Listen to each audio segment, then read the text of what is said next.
Chapter 13 मुसीबतों और चमत्कारों की राह। एनास्टेसिया सोर। जीवन एक चुनौती है। यदि आप सोचते हैं कि जीवन सुगम है और यह आदर्श है या तो आपको गलतफहमी है या फिर आप मनोरोग के शिकार हैं। पीटर बर्वोस। हर दिन बाधाएं आती हैं। ऐसा कोई इंसान नहीं है जिसके साथ सुबह जागने पर शारीरिक, मानसिक, भावनात्मक या आध्यात्मिक रूप से कुछ गड़बड़ ना हो। इस तथ्य को स्वीकार करें कि आपके सामने बाधाएं आने वाली है। वे हर एक के सामने आती हैं। लोग कहते हैं मैं ही क्यों, लेकिन जरा बताएं आप क्यों नहीं। आपके लक्ष्य की राह हमेशा सुगम नहीं रहने वाली। बाधाएं उत्पन्न होंगी और समस्याएं सामने आएंगी, लेकिन आपको याद रखना है कि आप किस लक्ष्य का पीछा कर रहे हैं। बड़ी तस्वीर को ना भूलें और छोटी दुर्घटनाओं या छोटी असफलता को अपनी राह ना रोकने दें। Derek jetter. अमेरिकी बेसबॉल चैंपियन। चुनौतियां और बाधाएं। हीरो की यात्रा में आप जिस बाधा या चुनौती का सामना करते हैं, वह हर बाधा या चुनौती आपका कायाकल्प कर देती है, क्योंकि इसकी बदौलत आप चारित्रिक शक्ति और वे गुण तथा योग्यताएं हासिल करते हैं जिनकी जरूरत आपको बाधा या चुनौती से उबरने के लिए होती है। इन गुणों या योग्यताओं का उदय आपको ऐसे व्यक्ति में ढाल देता है जैसा बनने की जरूरत आपको अपना सपना हासिल करने के लिए है। इस वजह से चुनौतियां और बाधाएं प्रबल संकेत हैं कि आप हीरो की अपनी यात्रा अच्छी तरह चल रहे हैं। वास्तव में आप जितनी बड़ी बाधाओं और चुनौतियों का सामना करते हैं, आपकी सफलता उतनी ही ज़्यादा बड़ी होगी और आप उसे हासिल करने के उतने ही ज़्यादा करीब होंगे। मैस्टन कीप। लोग चुनौतियों से जो सबसे बड़ी चीज़ हासिल करते हैं वह भौतिक नहीं आंतरिक होती है। सबसे बड़ा लाभ वह होता है जो वह बनते हैं। जब आप किसी चुनौती का सामना करते हैं और फिर उस चुनौती से उबरते हैं, जो खुद पर आपका विश्वास बढ़ जाता है, अपनी योग्यताओं में आपका विश्वास बढ़ जाता है, देवी शक्ति में आपका विश्वास बढ़ जाता है और आप किसी दूसरी बड़ी चीज को भी कर सकते हैं। बाधाओं से उबरना शायद सबसे बड़ा उपहार है, उस चीज से कहीं अधिक बड़ा जो आपको मिलती है, क्योंकि यह एक ऐसी चीज है जो आपसे कभी नहीं छीनी जा सकती। पीटर बर्वोस। एक बार जब आप निराशाओं, चुनौतियों, उतार चढ़ावों आदि की श्रृंखलाओं के पार आ जा सकते हैं, तो आप हमेशा बेहतर हो जाते हैं, क्योंकि इस प्रक्रिया में आपको जबरदस्त आत्मविश्वास हासिल होता है। अगर आपने अपने जीवन में कभी किसी ऐसी चीज का सामना किया है जिसमें आपके पास उबरने के अलावा कोई दूसरा विकल्प नहीं था, तो आपकी ऐसी शक्तियां मिली होंगी जिनके बारे में आप नहीं जानते थे कि वह आपके पास थी। आप जो शक्तियां हासिल करते हैं वह आपके चरित्र का निर्माण करती हैं और आपको पहले से भी ज्यादा बड़े व्यक्ति के रूप में रूपांतरित कर सकती हैं। शिशु को जन्म देने वाली महिलाएं यह बात अच्छी तरह जानती हैं। बच्चे को पालने और उसकी देखभाल करने के लिए मांओं और मजबूत होने की जरूरत होती है। उन्हें धैर्य, सहन शक्ति, संकल्प और शारीरिक सहन शक्ति की जरूरत होती है। पर सब पीड़ा और जन्म देने का अनुभव उन्हें मातृत्व हेतु आवश्यक शक्तियां वो गुण देकर तैयार करता है, ताकि वह उस काम को अच्छी तरह कर सके। सबसे मुश्किल समय के दौरान शक्ति बनाए रखने के कारण ही हम में से कई लोग अपनी मां को हीरो मानते हैं। मैस्टन कीप। जब आप सचमुच कदम बढ़ाकर चुनौती को अंगीकार करते हैं और फिर उससे उबर जाते हैं, तो आपका वह हिस्सा कहता है, हे भगवान, आपने यह कर दिया। आप वहां बैठकर बस यह नहीं कह सकते, मैं खुद से प्रेम करता हूं। आत्मसम्मान अर्जित किया जाता है। लैन बिचली। चुनौतियां और बाधाएं हम सभी को विकास करने, बेहतर बनने और सीखने का अवसर प्रदान करती है। वह हमें अपने आरामदेह दायरे के बाहर कदम रखने और वह सब अनुभव करने का मौका देती है जो जीवन के पास सचमुच देने के लिए है। हीरो की यात्रा में चुनौतियों और बाधाओं का उद्देश्य हमें उन गुणों व योग्यताओं के साथ तैयार करना है जिनकी जरूरत हमें अपने सपने के साकार होने के बाद उसे कायम रखने के लिए होगी। यदि सफलता को संभालने की योग्यताएं ना हो, तो आपका सपना जैसे ही हासिल होगा वैसे ही धुआं हो जाएगा। इसलिए चुनौतियां और बाधाएं हमें सफलता के लिए तैयार करती हैं। जीएम राव। व्यवसाय में मेरी यात्रा किसी नदी के प्रवाह जैसी रही है, जहां हर बाधा ने मुझे अपनी दिशा बदलने पर मजबूर किया, लेकिन मैं अंततः अपनी मंजिल तक पहुंच ही गया। मेरा पूरा जीवन चुनौतियों से भरा है। हर चुनौती एक सार्थक संयोग थी और इसने एक से ज्यादा बड़े अवसर के लिए द्वार खोल दिए। John Paul DeJoria. चुनौतियों और बाधाओं से हमारी शिक्षा पूरी होती है और यह हमारी सफलता का हिस्सा है। कितनी बार जीवन में चीजें हुई हैं, लेकिन वह उस तरह नहीं हुई जैसे मैं चाहता था, लेकिन इसके माध्यम से मुझे यह एहसास हुआ, अगर मैं इससे नहीं गुजरा तो होता तो मेरे जीवन में बाद में मैं इतना खुश या सफल नहीं होता जितना कि इस वक्त हूँ। जीवन जीवन में कई ऐसी चीजें होने वाली है, लेकिन वे सब सबक होंगे जो आपको अपने सर्वोच्च पुरस्कार तक ले जाते हैं। जब मैं पलटकर अपनी यात्रा पर गौर करती हूँ तो पाती हूँ कि मैंने जिन बाधाओं और चुनौतियों का सामना किया था वह उन बाधाओं और चुनौतियों की तुलना में कुछ भी नहीं थी जिनका मैंने अपने जीवन में तब सामना किया था जब मैंने अपने सपने का अनुसरण करने का निर्णय नहीं लिया था। जब आपके पास एक उद्देश्य होता है और आप अपने सपने का अनुसरण कर रहे होते हैं तो आप बाधाएं और चुनौतियां उतनी मुश्किल या कठिन नहीं दिखती जितनी कि उद्देश्य ना होने पर दिखती हैं। उद्देश्य ना होने पर ऐसा लग सकता है कि चुनौतियां या बाधाओं का कोई कारण नहीं है और वह बदकिस्मती जैसी महसूस हो सकती हैं। बहरहाल उनका एक उद्देश्य होता है, क्योंकि आपको विकास करना होता है। इसलिए आप भले ही जीवन से छिपने की कोशिश कर ले, लेकिन इसके बावजूद आपको चुनौतियां और बाधाओं का सामना करना होगा। पीटर बरवॉस, मेरा बुनियादी दर्शन कह रहा है, अगर कोई अच्छी चीज होती है तो मैं उसकी प्रशंसा करता हूं, अगर कोई बुरी चीज होती है तो मैं उसे सीखने की प्रक्रिया में के रूप में देखता हूं। जब चुनौतियों और बाधाओं से हमारा पहली बार सामना होता है तो वह हम सभी के लिए मुश्किल होती है, लेकिन वह मुश्किल तभी तक होती है जब तक कि आप समाधान नहीं खोज लेते और उनसे उभरने का तरीका नहीं खोज लेते। आपको कभी ऐसी बाधा या चुनौती दी ही नहीं जाती जिससे उबरने की योग्यता आप में ना हो, कभी नहीं। पीटर फोयो, मानसिकता बाधाओं से हमें उबारती है। मेरी मानसिकता खुद खुश और कृतज्ञ रहने की है, ये हमेशा से ऐसी ही रही है। मैंने आर्थिक दृष्टि से और ज़्यादा बांटने का निर्णय भी लिया है और आप जितना ज़्यादा बांटते हैं उतनी ही ज़्यादा बाधाएं दूर चली जाती हैं। पीटर फोयो अपनी सफलता का सार चंद सिद्धांतों को देते हैं जिनका अभ्यास उन्होंने अपने सपने को साकार करने के लिए निष्ठापूर्वक किया है। सामने चाहे कोई भी बाधा आ जाए वे विचलित नहीं होते हैं। वे कृतज्ञता के सतत अभ्यास द्वारा एक सकारात्मक और प्रसन्न मानसिकता कायम रखते हैं। जहां असंभव होता है वह दूसरे लोगों की मदद करते हैं और जब उनका सामना किसी मुश्किल से होता है तो वह हीरो की एक महान समता मानसिक चित्रण का इस्तेमाल करते हैं। पीटर फोयो, प्रतिस्पर्धाओं से, भ्रष्टाचार से, अधिकारियों से बाधाएं आती रही हैं, लेकिन मैं दरअसल उन्हें महसूस नहीं करता। मैं परिणाम को महसूस करता हूं। मैं महसूस करता हूं कि मैं कहां जा रहा हूं। बाधा एक घुमावदार मार्ग के समान है। मैं कहता हूं ठीक है, तो हम इससे पार कैसे जाए। मैं कुछ अलग ही चीज का मानसिक चित्रण करता हूं। आप जो परिणाम चाहते हैं उसका मानसिक चित्र बनाएं और आपको समस्या का समाधान मिल जाएगा या किसी चुनौती से उबरने का सबसे अच्छा तरीका मिल जाएगा। लेकिन जब आपको समाधान दिया जाता है तब उसे सुनने के लिए आपके मस्तिष्क को चिंता के विचारों से मुक्त होना चाहिए। कल्पना करें आप खो गए हैं और किसी से दिशा संबंधी निर्देश मांगते हैं, लेकिन जब वह व्यक्ति आपको निर्देश देता है और दुर्दशा से आपको बाहर निकालने में मदद करने की कोशिश करता है तो आप इस बारे में बोलने लगते हैं कि आप कितने खो गए थे, किस तरह खोना एक बड़ी समस्या थी, कैसे आप बाहर निकलने का रास्ता खोजने की कोशिश कर रहे थे और कैसे आप चिंतित हैं कि आप कभी बाहर निकलने का रास्ता नहीं खोज पाएंगे। आप दिशा निर्देश सुन ही नहीं पाएंगे, हालांकि वे आपको दिए जा रहे हैं। अगर आपका मन चिंता या दुख के विचारों में डूबा हुआ है तो आप सृष्टि के लिए समाधान नहीं सुन सकते।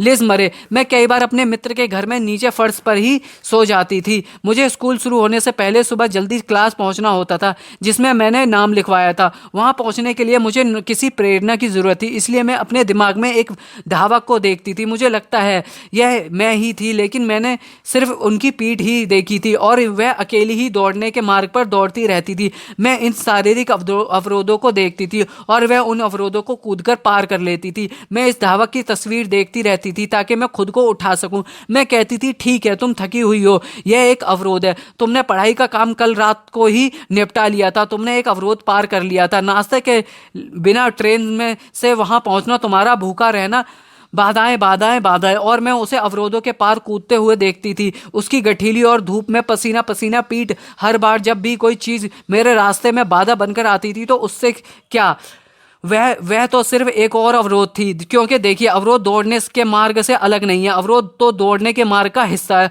और यदि अवरोध ना हो तो इसका मतलब है कि मैं अपने दौड़ने के मार्ग से दूर हूँ। जब चीजें उस तरीके से होती थी जो दिशा पर का बस हिस्सा था तो मैं जानती थी कि अगर मैं पर्याप्त अवरोधों को कूदकर पार कर लूंगी तो अंततः अपनी फिनिश लाइन तक पहुंच जाऊंगी। माइकल एक्टन स्मिथ, मैं नहीं जानता कि कैसे, लेकिन सबसे पहले स्याह समय में भी मैं इस प्रोडक्ट में इतना ज्यादा यकीन करता था कि मैं जानता था कि मैं कामयाब होने वाला हूं। अगर आप डटे रहते हैं और आप सृष्टि से एक मांग करते हैं तो यह दे देती है। John Paul DeJoria. सफल हो रहे व्यक्ति की एक बाधा यह है कि वह जब अस्वीकृति मिलती है तो वह प्रयास छोड़ देता है। किसी भी चीज़ में सफल बनने की एक कुंजी है वह बहुत सारी अस्वीकृति के लिए तैयार रहना और खुद पर इसका असर न होने देना। बहुत से लोग कोई चीज़ शुरू करते समय इसके लिए तैयार नहीं होते, इसलिए वह सोचते हैं कि वह असफल हो गए हैं और इससे इससे वह रुक जाते हैं। यदि हमें ढेर सारी अस्वीकृतियां ना मिली होती तो मैं कभी जॉन पॉल मिचेल सिस्टम शुरू ही नहीं कर पाता। असफलताएं और गलतियां, हम गलतियां करते हैं, अगर हमें हमसे गलतियां ना हो तो मज़ा ही क्या है। अगर मैं गोल्फ खेलूं और 18 होल में से प्रत्येक में मैं एक ही शॉट में एक होल मार लूं तो मैं बहुत लंबे समय तक गोल्फ नहीं खेल सकूंगा। मेरा मतलब है खेल को रोचक बनाने के लिए आपको कभी कभार उबड़ खाबड़ जगह में जाना होता है, वैसे बहुत ज़्यादा बार नहीं। वॉरेन बफे, उद्योगपति और निवेशक। लैन बिचली, अगर आप अपनी कुछ यथाकथित असफलताओं और गलतियों पर या विपत्तियों पर, निराशाओं पर सोच विचार में समय लगाएं तो आपको एहसास होता है कि वह सभी हमारी यात्रा के आवश्यक हिस्से हैं। पॉल और फेलिया, एक बच्चा किस तरह खड़ा होता है और नीचे गिरता है, इसमें बहुत हिम्मत की ज़रूरत होती है। शून्य से 5 साल तक की पूरी प्रक्रिया से गुजरने में बहुत सी बाधाएं आती है, लेकिन आप अपनी गलतियों से सीखते हैं। लेयर्ड हैमिल्टन, आपको असफलता के लिए भी तैयार रहना पड़ता है। मैं जानता हूं कि मेरे सबसे बड़े सबक सफलताओं से नहीं, असफलताओं से आए हैं। सफलता ही हमें अपने सपने से ज्यादा करीब पहुंचाती है। अगर आपने अपने सपने को साकार करने के लिए अच्छे विवेक से आवश्यक गुण हासिल नहीं किए तो असफलताएं और गलतियां उन्हें विकसित कर देंगी। मान लें आपने किसी की कई बात पर विश्वास किया और इस वजह से असफल हो गए। आप पूरा सोच विचार किए बिना कोई निर्णय ले लेते हैं और आपको पता चलता है कि आपने एक बड़ी गलती कर दी है। बहरहाल जब आप पलटकर असफलता या गलती पर विचार करते हैं तो आप देख सकते हैं कि वहां पर लाल झंडियां या चेतावनी के निशान थे जिन्हें आपने नजरअंदाज कर दिया, जो आपको बता रहे थे कि कोई चीज सही नहीं थी। दूसरे शब्दों में आपने अपने अंतर्ज्ञान को नजरअंदाज कर दिया। लाइन बिचली, गलतियां दरअसल सीखने का अवसर हैं और एकमात्र गलती पहली बार में सबक ना सीखना है। सृष्टि के बारे में बेहतरीन बात यह है कि यह आपको पहले वही सबक तब तक प्रदान करती रहेगी जब तक कि आप इससे सीख ना लें। आप देख सकते हैं कि आपको खुद जांच पड़ताल करने की जरूरत थी और दूसरे लोगों की राय पर अंधों की तरह भरोसा नहीं करना चाहिए था। या आप देख सकते हैं कि आपको कोई बड़ा काम करने से पहले ज्यादा सावधानी से अच्छी तरह सोच विचार कर लेने की जरूरत थी। मैंने एक असफल रेस्तरां से जितना सीखा उतना सफल रेस्तरां से नहीं सीखा। वल्फगांग पक, रेस्तरां मालिक और व्यवसायी। जीएम राव, हमें असफलताओं का जश्न मनाना चाहिए क्योंकि वह कर्म से उत्पन्न होती हैं, इसलिए वह सीखने का सबसे बड़ा मैदान बन जाती हैं और हमें सीखने और ध्यान केंद्रित करना चाहिए ताकि वह गलतियां दोबारा ना होने पाएं। नए विचार, नई नीतियां, प्रयोगशीलता और नवाचार को प्रोत्साहित करने के लिए गलती की निंदा नहीं की जानी चाहिए। जब आप अपनी असफलताओं और गलतियों की जिम्मेदारी लेते हैं तब आप किसी दूसरे को दोष नहीं देते हैं बल्कि उनके भीतर छिपे सबक की तलाश करते हैं, तो वह हीरो की यात्रा पर आपकी प्रगति के शक्तिशाली औजार बन जाते हैं। गलतियां और असफलताएं अवश्यंभावी हैं, आप उनमें छिपे जादू को बाहर निकाल पाते हैं या नहीं यह आप पर निर्भर है। लेयर्ड हैमिल्टन, यह एक निश्चित प्रक्रिया है। पहले आपको यकीन करना होता है कि यह संभव है, फिर आपको असफल होने का इच्छुक रहना होता है। आप दोबारा उठकर खड़े होते हैं और उस पर काम को दोबारा करते हैं और बहुत ही जल्दी आप कहते हैं वहाँ मैं चल रहा हूँ और फिर मैं थोड़ा बेहतर हो रहा हूँ और फिर मैं इसमें अच्छा हो गया हूँ। बहुत जल्दी आप शिखर पर पहुँच जाते हैं और तब आपको एहसास होता है कि यह शिखर पर पहुँचने के बारे में नहीं था, यह तो प्रक्रिया के बारे में था और आपको इस प्रक्रिया की लत पड़ जाती है। चमत्कार, पीटर बरवॉस, मैं उन सभी पलों के लिए बहुत कृतज्ञ रहा हूँ जो घटित हुए हैं और मुझे एहसास हुआ है कि हम उतने स्वतंत्र नहीं हैं, हम बहुत निर्भर हैं, ना सिर्फ ऑक्सीजन पर बल्कि सौभाग्य पर, अच्छी टाइमिंग पर और दूसरे लोगों पर। हीरो की यात्रा में मुश्किलें आ सकती हैं लेकिन आप रास्ते में कई चमत्कारों का अनुभव करेंगे। सच तो यह है कि चमत्कार मुश्किलों से ज्यादा होते हैं। मेरा खुद का अनुभव यह रहा है कि जब मैं अपने सपने की राह पर थी तब जो जादू और चमत्कार हुए वह उतने ही रोमांचक थे जितने कि मेरे सपने का साकार होना। जब सृष्टि आपकी खातिर चीजों को इस तरह कतारबद्ध करना शुरू करती है जिस तरह कोई इंसान दिमाग नहीं लगा सकता, तो मैं आपसे वादा करती हूँ आपकी सांस रुक जाएगी। आप बार बार पूछोगे यह कैसे हुआ। लिस मरे, मैं सड़कों पर सो रही थी और दुकानों से सामान चुराती थी, जो संसार में सबसे अच्छी आदत तो नहीं है लेकिन क्या करती, मुझे खाने की जरूरत थी। मैंने बार्न्स एंड नोबेल की दुकान पर भी जाती थी और सेल्फ हेल्प पुस्तकें चुरा लाती थी और सीढ़ियों पर उन्हें पढ़ती थी। फिर मेरी कहानी फैली और मुझे स्टीफन कवी की कंपनी से फोन आया। मैं वहां गई लेकिन जब तक कि मैं उनके सामने नहीं खड़ी हुई तब तक मुझे यह एहसास नहीं हुआ कि मैंने उनकी पुस्तक चुराई थी। मुझे उन्हें बताना ही पड़ा। मैंने आपकी पुस्तक दुकान से चुराई थी और उन्होंने बताया कि यह उनकी तरफ से भेंट है। लिज मरे की उम्र सिर्फ 18 साल थी। वह स्टीवन कवी ने जब स्टीफन कवी ने उनसे कहा कि वह स्टेज पर उनके साथ खड़ी होकर अपनी कहानी सुनाए, वह दिन लिज के जीवन में चमत्कारी साबित हुआ, क्योंकि इसने उन्हें अपनी कहानी बताने और दूसरों को प्रेरित करने के लिए सार्वजनिक रूप से बोलने की राह पर डाल दिया। लिज मरे ने आगे चलकर अपनी खुद की बेस्ट सेलिंग पुस्तक लिखी और मिखाइल गोर्बाचेव, दलाई लामा और टोनी ब्लेयर जैसी हस्तियों के साथ मंच पर बैठी। पीटर बरवॉस। 1968 के अंत में जब मैं टेनिस टूर पर था तो मेरे पास जरा भी पैसा नहीं बचा था। मैं 4 सीजन्स होटल्स की संस्थापक इसी सौरभ के साथ खेल रहा था और उन्होंने पूछा, तुम क्या करने वाले हो? मैंने कहा, मैं नहीं जानता, शायद मैं दोबारा स्कूल में पढ़ाने लगूंगा। इस पर उन्होंने कहा, टूर में बने रहने के लिए तुम्हें किस चीज़ की ज़रूरत है? मैंने कहा, $1800 के 2 वर्ल्ड एयर टिकट। इन $3600 से मैं इसमें बना रहूंगा। अगले दिन मैं उनके ऑफिस गया और उन्होंने टेबल पर के पार $3600 का चेक बढ़ाते हुए कहा, शुभकामनाएं। इसने मेरा जीवन पलट दिया। यह टूर में बने रहने में समर्थ होने का बहुत बहुत अभिन्न हिस्सा था, जिसने मुझे अच्छी विश्व रैंकिंग पाने की अनुमति दी और इसके बाद बाकी सब इतिहास है। मैस्टन कीप। मैं अपनी पूर्व गर्लफ्रेंड के माता पिता के मकान में 8x8 फीट के पूल हाउस में सस्ते किराए पर रह रहा था। द डेली लव पहले मेरा शौक था, लेकिन मैंने उसी समय इसे पूर्णकालिक बनाने का निर्णय लिया था। 1 महीने तक मैं ट्वीट करता रहा, ईमेल करता रहा और भारी अनिश्चितता से जूझता रहा। इसके बाद किम कार्दाशियन ने 20 लाख लोगों से अधिक को ट्वीट किया और वह मेरे ट्विटर हैंडल का अनुसरण करे। मैं उस पल को कभी नहीं भूल पाऊंगा। रातों रात हमारे सदस्यों की संख्या 1000 से 10,000 हो गई। मैंने देवी उपस्थिति को महसूस किया जो मुझे आगे बढ़ने के लिए प्रेरित कर रही थी। लैन बिचली का बड़ा सपना विश्व की सर्वश्रेष्ठ महिला सर्फर बनना था और यह करने के लिए उन्हें 4 लगातार विश्व खिताबों के विश्व कीर्तिमान को पीछे छोड़ना था। लैन अपने चौथे विश्व खिताब के लिए साल की आखिरी प्रतियोगिता में प्रतिस्पर्धा कर रही थी। पूरे वर्ष में कई प्रतिस्पर्धाओं में सबसे ज्यादा अंक पाने वाली खिलाड़ी विश्व खिताब जीतती है और उस साल अंतिम स्पर्धा में जाते समय लैन अंकों में आगे थी तथा उनका चौथा विश्व खिताब उनके पहुंच के भीतर था। लैन बिचली 2001 की बात थी और यह उस साल की आखिरी प्रतिस्पर्धा थी। मैं क्वार्टर फाइनल में थी, लेकिन मैं आखिरी लहर पर गिर गई जिससे मैं उस स्पर्धा में नाकाम रही। ऐसा लग रहा था कि संभवतः मेरा चौथा लगातार मिलने वाला खिताब हाथ से छूट रहा था। मुझे ऐसा महसूस हुआ जैसे मैंने पूरे संसार को नीचा दिखाया था। मैं अंदर से बहुत बुरा महसूस कर रही थी, लेकिन क्योंकि मेरा अंतिम लक्ष्य वर्तमान रिकॉर्ड की बराबरी करना और फिर उसे पीछे छोड़ना था जो 4 लगातार विश्व खिताबों को जीतने का था। लैन को चमत्कार की जरूरत थी। लैन की कई प्रतिस्पर्धाओं के पास अब लैन के कुल अंकों से आगे निकलने का अवसर था और विश्व खिताब पर दावा करने का भी, बशर्ते वह उस दिन की स्पर्धा में जीत जाती। लैन बिचली। 1993 की विश्व चैंपियन पॉलिन मैंगजर मेरे पास से गुजरी और बोली, चिंता मत करो, मैं सब संभाल लूंगी। मैं चाहती थी कि मैं वह खिताब जीतूं। प्रतिस्पर्धियों को हराने के बाद के इरादे से पॉलिन ने जोशीला प्रदर्शन किया और किसी भी खिलाड़ी को विश्व खिताब पर दावा करने के अवसर से रोक दिया। पॉलिन ने वह प्रतिस्पर्धा जीत ली और इस प्रक्रिया में मुझे मेरा लगातार चौथा खिताब थमा दिया। उनकी आंखों की रोशनी सचमुच खराब थी और वह इसके ऑपरेशन का खर्च नहीं उठा सकती, इसलिए मैंने धन्यवाद के तौर पर उनकी आंखों के ऑपरेशन का भुगतान करने का निर्णय लिया। लैन बिचनी लगातार 6 विश्व खिताब जीतने की ओर आगे बढ़ गई। लिज मरे। जब मेरे जीवन की कहानी न्यूयॉर्क टाइम्स में छपी तो मैंने हीरो बनने के बारे में बहुत कुछ सीखा। समाज के बहुत सारे लोग मेरे स्कूल में आए और वे सब वहां मेरी मदद करने के इरादे से आए थे। मैं उन्हें नहीं जानती थी। उनके हाथों में मिठाई के पैकेट थे, अलमारियों से निकाले कपड़े थे, कॉलेज के लिए गिफ्ट पैकेज थे और वे बस देवदूतों के समूह की तरह वहां खड़े थे। मैं बेघर थी। उन्होंने एक अपार्टमेंट का किराया चुकाया, उन्होंने सोने के लिए बिस्तर की व्यवस्था की, उन्होंने प्रकाश की व्यवस्था की, उन्होंने फ्रिज को भी भर दिया।